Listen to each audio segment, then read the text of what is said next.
Okay, welcome back. We're on page 1000 talking about personal motivation. So first of all, what motivates your employees? Don't automatically assume it's money, okay? Sometimes offering them a decent salary is not enough. It could be recognition and appreciation. If you ask a system administrator why they left their old job, it's probably not, well, they weren't paying me enough. It's probably, they did not value me as a team member. Like, ooh, okay, now we're getting somewhere. I know exactly, I know how to push your buttons now. You've told me everything I need to know on how to tailor things to fit you. You've told me that recognition and appreciation is important. And the converse, of course, again, if ask them why they left there, or why they're considering leaving, and that's going to tell you a lot, an awful lot. And when you're designing a job description, make sure you have fun stuff in there for them to do, new and exciting things like, oh, we're going to go get a brand new router.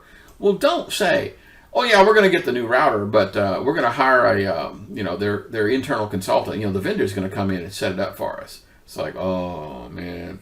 So if you do that, what you end up doing is contracting out all the fun stuff and leaving them with the old and the boring.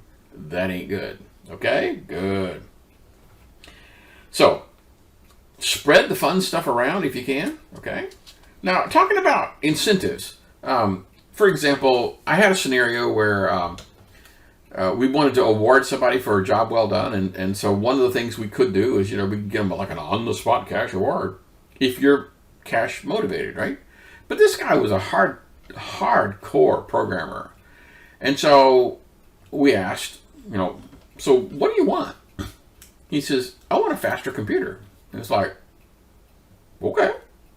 And so instead of giving him an on-the-spot cash award, we went and bought a super-duper machine for him. And he was tickled pink because money wasn't the motivator, okay? That you got to know. And if you have 5 employees, money might be the motivator for number 3 and number 5, right? It's not a one-wash all. You basically have to know each one of the employees, right? Okay.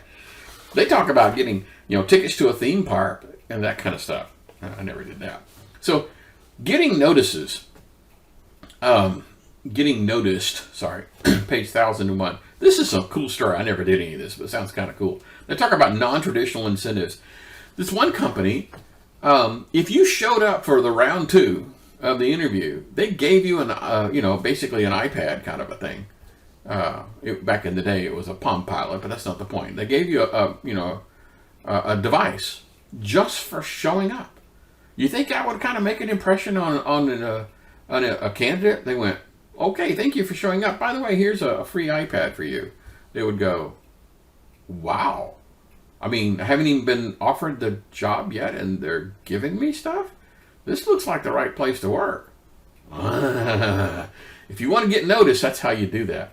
There's another one where they did a tour of the facility, and they had a game room set up where people were playing games. It's like, stop on in the game room and see how people are doing on World of Warcraft. That, whatever. Something that kind of gets you noticed so somebody goes, wow, this looks like a nice place to work. Okay, we've reached the end of this chapter, and stay tuned for the next chapter.